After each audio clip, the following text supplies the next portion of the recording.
வணக்கம் நண்பர்களே. நாம் இன்னைக்கு இந்த வீடியோவில் என்ன ஒரு முக்கியமான தகவலை பற்றி தெரிஞ்சுக்க போகிறோம் அப்படின்னு சொல்லிட்டு பார்த்தீங்கன்னா, சூப்பர் சிங்கர் மாதிரியே ஜீ தமிழில் ஒளிபரப்பாயிட்டு வர சரிகமபா லிட்டில் சாம்ப்ஸ், அதுக்கப்புறம் சீனியர் ஜூனியர் அப்படின்னு சொல்லிட்டு அந்த ஷோவுக்கு மிகப்பெரிய வரவேற்பு வந்து தமிழர்கள் மத்தியில் இருக்குது அப்படிங்கிறத நாம் ஒத்துக்கிட்டே ஆகணும். இந்த விதத்தில் இப்போ சூப்பர் சிங்கரில் மிஷ்கின் சார் வந்து டைட்டில் வின் பண்ண நிக்கிலா இருக்கட்டும், இல்லை சரண் ராஜாவாக இருக்கட்டும், ரன்னர் அப் ஆன திவினேஷாக இருக்கட்டும், இவங்க எல்லாருக்குமே எவ்வளோ ஹெல்ப் பண்ணியிருக்காரு அப்படிங்கிறது எல்லாருக்குமே நல்லா தெரியும். ஒவ்வொரு இன்டர்வியூஸ்லையும், அதாவது சூப்பர் சிங்கர் சீசன் 8 முடிஞ்சதுக்கு அப்புறமேலு ஒவ்வொரு இன்டர்வியூஸ்லையும் அவங்க கொடுத்த ஒவ்வொரு இன்டர்வியூஸ்லையுமே அவங்க வந்து சரண் ராஜாவாக இருக்கட்டும், நிக்கிலா இருக்கட்டும், மிஷ்கின் சாரை பற்றி ரொம்ப பெருமையாக பேசியிருப்பாங்க. அது மட்டும் கிடையாது, இப்போ வந்து ஷோ போயிட்டு இருக்கும் போதே அவர் சொல்லுவார் இல்லை, உன்னுடைய எஜுகேஷனை நான் பார்த்துக்கிறேம்மா, உன்னுடைய மொத்த இந்த படிப்பு செலவையும் நான் பார்த்துக்கிறேன் அப்படின்னு சொல்லிட்டு சொல்லுவார்ல, அதெல்லாம் சும்மா கிடையாது அப்படிங்கிற மாதிரி சொல்லியிருப்பாங்க. அது மட்டும் இல்லாமல் உண்மையிலேயே சார் சொல்லியிருக்காருல்ல, இந்த மாதிரி அதை சார் செஞ்சிருக்காரா அப்படிங்கிற மாதிரி மிஷ்கின் சாரை பற்றி கேட்டதுக்கு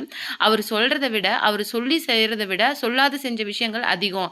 அது வந்து வெளியிலேயே வராது. சார் வந்து அப்போ ஏதாவது ஒரு விஷயம் சொல்கிறாரு அப்படின்னா அது மட்டும் இல்லை, அதுக்கு அதிகப்படியான எஃபோர்ட்டையும் எங்கள் மேலே எடுத்துக்கிட்டு அவர் அந்த எங்கள் மேலே அவ்வளோ லவ்வை ஷவர் பண்ணுவார் அப்படிங்கிற மாதிரி சொல்லியிருந்தாங்க. அதுவும் சரண்ராஜாவோட ஃபேமிலிலாம் ஒருபடி மேலே மிஷ்கின் சார் வந்து எங்களுக்கு வந்து கடவுள் மாதிரி. இளையராஜா சார் எப்படி எங்களுடைய ரோல் மாடல் இன்ஸ்பிரேஷனோ அந்த மாதிரி மிஷ்கின் சார் எங்களுடைய வழிகாட்டி, குரு, கடவுள் அப்படிங்கிற மாதிரி ரொம்ப பெருமையாக சரண்ராஜாவோட அம்மா பேசியிருப்பாங்க. இந்த விதத்தில் அபிஷேகா அப்படிங்கிற ஒரு சின்ன குழந்தை சரிகமபாவில் பார்ட்டிசிபேட் பண்ணுறது தான் இப்போ எல்லாரையுமே அவங்களுடைய கவனத்தை ஈர்த்துட்டு வருது. கிட்டத்தட்ட தனுஷா இருக்கட்டும், இல்லை சித்ரா மேமாக இருக்கட்டும், பாண்டியராஜன் சாராக இருக்கட்டும், எல்லாருமே அந்த குழந்தை மேலே ஒரு தனி இது வச்சுட்டு வந்துட்டு இருக்காங்க. அதாவது அந்த குழந்தைகிட்ட ஒரு தனி திறமை, அந்த குழந்தைகிட்ட இருக்கிற அந்த ஒரு ஈர்ப்பு தான் அவங்கள வந்து அவங்க மேலே லவ் ஷவர் பண்ணுற அளவுக்கு கொண்டுட்டு போயிருக்குது. இது எல்லாத்துக்கும் மேலே விஜய் ஆண்டனி சார் வந்து கொடுத்துருந்த அந்த ஒரு எதிர்பாராத ஒரு பரிசு தான் அபிஷேகாவுக்கு சோஷியல் மீடியாவில் ரொம்ப பெரிய வைரலாக போச்சு. இந்த சின்ன வயசுலேயே இவ்வளோ பெரிய வாய்ப்பு கிடைச்சிருக்கிறது வந்து எல்லாருமே உண்மையிலே சரிகமபா மேடையே வந்து அதிர்ச்சிக்குள்ளாய் தான் பார்த்தாங்க. இந்த மாதிரி ஒரு நேரத்தில் இன்னும் கிட்டத்தட்ட 3 மாதத்துக்கு மேலே இந்த விஷயம் போக இருக்குது. இந்த சீசனில் சரிகமபாவில் இன்னைக்கு வந்து அபிஷேகாவை தான் பயங்கரமாக க்ளோ ஆகிட்டு வராங்க. இந்த நிலமையில அவங்களுடைய பேக்ரவுண்ட் அப்படின்னு சொல்லிட்டு பார்த்தா ஒன்றும் பெருசாக கிடையாது. ஏன்னா ஒரு ரிமோட் வில்லேஜில் ஒரு சாதாரண பேரண்ட்ஸ், அதாவது ரொம்ப வறுமையின் பிடியில் இருந்து வெளியில் வந்த இந்த குழந்தைகிட்ட இவ்வளோ திறமை இருக்கா. அதாவது தனுஷ் சாரோட அசுரன் படத்தில் வர அந்த கண்டா வர சொல்லுங்க அப்படிங்கிற பாடலை வந்து அபிஷேகா பாடும்போது அது வந்து வேறு விதமாக, அதாவது அந்த ஒரிஜினல் வெர்ஷனை விட கிட்டத்தட்ட 200% வந்து நல்லா இருந்ததுனால தான் தனுஷ் சாரே நேரில் வந்து அந்த பொண்ணை வந்து கண்டிப்பாக வந்து நான் உனக்கு அடுத்த என்னுடைய படத்தில் ஒரு வாய்ப்பு கொடுப்பேன் அப்படிங்கிற மாதிரி தனுஷ் சாராக இருக்கட்டும், விஜய் ஆண்டனி சாராக இருக்கட்டும், 2 பேருமே தங்களுடைய அந்த வாய்ப்பு கொடுக்குறேன் அப்படிங்கிற விஷயத்தை நிரூபிச்சிருக்கிறாங்க. அது மட்டும் இல்லை, விஜய் ஆண்டனி சார் தன்னுடைய அடுத்த கான்சர்ட்டில் நாக்கமுக்கா பாடலை விஜய் சாரோட பையனான ஜேசன் விஜயோட கிட் வெர்ஷனில் பாடியிருந்தார். அந்த பாடலை நீ கண்டிப்பாக என்னுடைய அடுத்த கான்சர்ட்டில் நீ பாடணும் அப்படிங்கிற மாதிரி ஒரு வாய்ப்பை அபிஷேகாவுக்கு ஆல்ரெடி கொடுத்துருந்தாங்க. அதே மாதிரி தனுஷ் சாரும் கண்டிப்பாக என்னுடைய அடுத்த படத்தில் இந்த மாதிரி ஒரு பாட்டு கிடைச்சா நான் உன்னை தான் கண்டிப்பாக பாட சொல்லுவேன், என்னுடைய முதல் தேர்வு நீயாக தான் இருப்பேன் அப்படிங்கிற மாதிரி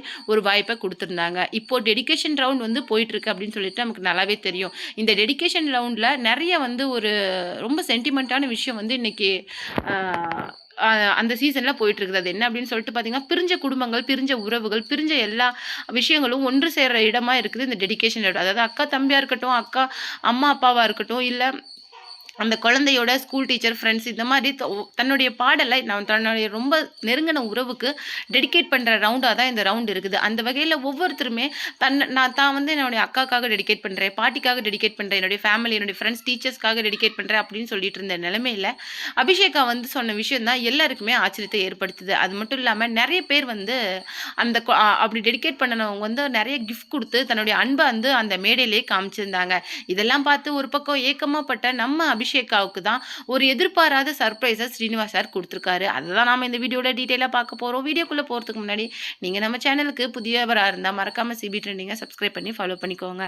அபிஷேகா என்ன பண்ணியிருக்காங்க அப்படின்னு சொல்லிட்டு பார்த்தீங்கன்னா, அபிஷேகா இந்த மாதிரி எல்லாருமே ஒவ்வொருத்தருக்கு ஒருத்தர் மாறி மாறி கிஃப்ட் பண்ணிக்கிறத பார்த்து ரொம்ப ஏக்கமாக உட்காந்துட்டு இருந்திருக்காங்க. அதாவது தினேஷுக்கு வந்து அவருடைய அக்கா வந்து தங்கத்தில் பிரேஸ்லெட் போட்டிருக்காங்க. அதில் மற்றவங்க வந்து நிறைய பாட்டி, தாத்தா, அம்மா, அப்பா எல்லாருமே தங்களால் முடிஞ்ச கிஃப்ட்டை வந்து கொடுத்துருக்காங்க. ஆனால் இதெல்லாம் ஒரு பக்கம் ரொம்பவும் கவலையா பார்த்துட்டு இருந்த அபிஷேகாவுக்கு ரொம்பவும் வருத்தமா இருந்திருக்கு. ஏன்னா, தன்னுடைய பேரண்ட்ஸ் வந்து ஏதாவது கிஃப்ட் பண்ணணும்னு நெனச்சா கூட, அந்த மாரி ஒரு காஸ்ட்லியான கிஃப்ட்ட வந்து அந்த மேடையில பிரசன்ட் பண்ணணும். ஆனா, அப்படி அவங்களால பண்ண முடியாது அப்படின்னு சொல்லிட்டு அபிஷேகாவுக்கு நல்லா தெரியும். ஆனா, ஒரு குழந்தை அப்படிங்கிற பட்சத்தில, அந்த குழந்தை அந்த விஷயத்த ஏக்கமா பார்த்துட்டு இருக்கிறத ஜட்ஜஸ் வந்து நோட்டீஸ் பண்ணிக்கிட்டே இருந்திருக்கிறாங்க. அப்போ வந்து அபிஷேகாவ கூப்பிட்டு ஸ்ரீனிவாஸ் சார் என்ன சொல்லியிருக்காரு அப்படின்னு சொல்லிட்டு பார்த்தீங்கன்னா, "அபிஷேகா, நான் உனக்கு வந்து ஒரு அருமையான கிஃப்ட் குடுக்க போறேன். அத நீ உன் வாழ்நாள்ல நீ எப்பவுமே உன் கையில இருந்து கழட்டக்கூடாது. எப்பவுமே என்னுடைய ஞாபகார்த்தமா உன்கிட்ட அது என்னுடைய அந்த கிஃப்ட் இருக்கணும்." அப்படின்னு சொல்லிட்டு ரொம்ப கண்டிப்பா சொல்லியிருந்தனால, அந்த சரிகமப மேடையே ஆச்சரியத்துல மூழ்கியிருக்கு. அவர் என்ன கிஃப்ட் பண்ணியிருந்தாரு அப்படின்னு சொல்லிட்டு பார்த்தீங்கன்னா, ஸ்ரீனிவாஸ் சார் வந்து அபிஷேகாக்கு ஒரு தங்க பிரேஸ்லெட்ட பிரசன்ட் பண்ணியிருக்காரு. அந்த பிரேஸ்லெட்ட வாங்குனோனே அபிஷேகா முகத்துல அந்த சிரிப்பு அது வந்து விலை மதிக்க முடியாதது அப்படின்னு தான் சொல்லணும். இன்னொரு முக்கியமான விஷயம் அதுல என்ன அப்படின்னு சொல்லிட்டு பார்த்தீங்கன்னா, இந்த டெடிகேஷன் ரவுண்ட்ல அபிஷேகா என்ன பண்ணியிருக்காங்க அப்படின்னு சொல்லிட்டு பார்த்தீங்கன்னா, அவங்களுடைய அம்மாவுக்காக அந்த பாடல டெடிகேட் பண்ணியிருக்காங்க. அதுதான் அவங்க வந்து பண்ணுன பெரிய விஷயம். அதாவது அவங்க என்ன சொல்லியிருந்தாங்க அப்படின்னு சொல்லிட்டு பார்த்தீங்கன்னா, நான் வந்து என்னுடைய அம்மா, அப்பாவுக்கு தான் இந்த பாடல்லாம் டெடிகேட் பண்றேன். அதுலயும் முக்கியமா எங்க அம்மாவுக்கு. ஏன்னா, என் ஃபேமிலி வந்து ரொம்பவே வறுமையில இருந்திருக்காங்க அப்படின்னு சொல்லிட்டு எனக்கு தெரியும். ஆனா, அந்த வறுமைய காரணம் காட்டி அம்மா ஒரு நாள் கூட என்கிட்ட பேசினதே கிடையாது. என்னுடைய அம்மா வந்து நான் எது கேட்டாலும் செஞ்சு குடுத்துருவாங்க. ரொம்ப கஷ்டமா இருக்குது. வேலைக்கு போயிட்டு வந்தா கூட நான் ஏதாவது ஆசைப்பட்டு கேட்டா உடனே செஞ்சுருவாங்க. ஆனா, எனக்கு அதனுடைய அருமைலாம் அப்ப புரியாது. அப்படிங்கிற மாதிரி ரொம்ப குழந்தைத்தனமா பேசியிருக்காங்க. அபிஷேகா பேசின அந்த விஷயங்கள கேட்டு ஸ்ரீனிவாஸ் ஆகட்டும், எஸ்பி சரண் ஆகட்டும், எல்லாருமே ஸ்வேதா மேம் ஆகட்டும், எல்லாருமே கண்ணீர்ல அழுதுருக்காங்க. அது மட்டும் இல்லாம விஜய் அர்ச்சனா வந்து கிட்டத்தட்ட அழவே செஞ்சுட்டாங்க. அவங்க என்ன சொல்லியிருந்தாங்க அப்படின்னு சொல்லிட்டு பார்த்தீங்கன்னா, ஸ்ரீனிவாஸ் என்ன சொல்லியிருந்தாரு அப்படின்னு சொல்லிட்டு பார்த்தீங்கன்னா, "இந்த சின்ன வயசுலயே அப்பா, அம்மா மேல உனக்கு எவ்ளோ ஒரு பாசம் அபிஷேகா. ஏன்னா, இப்போ வளர்ந்த குழந்தைங்களுக்கு கூட பேரண்ட்ஸ் மேல அவ்ளோ அக்கறை, பாசம் அப்படிங்கிறது கிடையாது. நன்றி உணர்வு அப்படிங்கிறது கிடையாது. ஆனா, கிட்டத்தட்ட உனக்கு ஒரு 10 வயசு கூட ஆயிருக்காது. ஆனா, நீ உங்க அப்பா, அம்மா மேல காட்டுற அந்த நன்றி கடன் மரியாதைய பார்க்கும்போது எனக்கே கண்ணுல தண்ணி வருதும்மா" அப்படிங்கிற மாரி சொல்லியிருக்காங்க. இந்த நேரத்திலேயே நீ வந்து இந்த சரிகமபா கம்ப்ளீட் ஆகல. ஆனா, அதுக்குள்ளேயே நீ வந்து ஒரு பெரிய உயரத்த நீ அடைஞ்சிட்ட அப்படின்னு தான் நான் சொல்லணும் அப்படிங்கிற மாதிரி ரொம்ப எமோஷனலா ஸ்ரீனிவாஸ் சார் பேசியிருந்தாரு. அத தொடர்ந்து பேசின சைந்தவி மேம் ஆகட்டும், ஸ்வேதா மேம் ஆகட்டும் எல்லாருமே என்ன சொல்லியிருந்தாங்க அப்படின்னு சொல்லிட்டு பார்த்தீங்கன்னா, "உன்கிட்ட திறமை அப்படிங்கிறத தாண்டி வேற ஏதோ ஒண்ணு இருக்கு அபிஷேகா. அதுதான் எல்லாரையுமே உன் மேல வந்து ஒரு அட்ராக்ஷன ஏற்படுத்துது. ஏன்னா, இந்த சின்ன வயசுல எந்த குழந்தைகளுக்குமே இவ்ளோ பெரிய வாய்ப்பு, அதாவது கண் கெட்டாத தூரத்துல கிடைச்சிருக்கிற விஷயங்கள்லாம் உனக்கு இன்னைக்கு கிடைச்சிருக்குது அப்படின்னா, அது சாதாரண விஷயம் கிடையாது. விஜய் ஆண்டனி சாரோட கான்செர்ட்டா இருக்கட்டும், இல்ல தனுஷ் சாரோட வாய்ப்பா இருக்கட்டும், இதெல்லாம் இந்த சின்ன வயசுல உனக்கு கிடைச்சிருக்குதுன்னா, அதுக்கு அதுக்கு காரணம் உனக்கு இருக்கிற அந்த ஒரு பக்குவம். அது மட்டும் இல்லாம உங்க அப்பா, அம்மா மேல நீ வச்சிருக்கிற பாசம், மரியாதை தான் அதுக்கு முழுக்க முழுக்க காரணம்.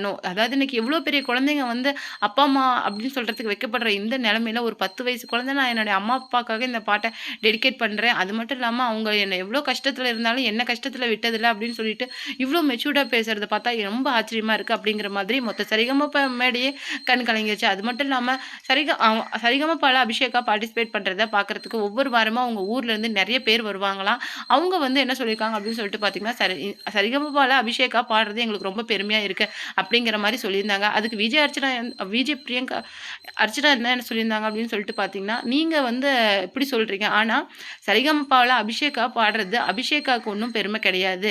சரிகமபாக்கு தான் பெருமை. ஏன்னா, அந்த குழந்தையோட அந்த வாய்ஸ் வந்து எங்க ஷோ மூலமா வெளில தெரிஞ்சிருக்குது அப்படிங்கிறது, எங்க ஷோக்கு தான் பெருமை" அப்படிங்கிற மாரி சொல்லியிருந்தாங்க.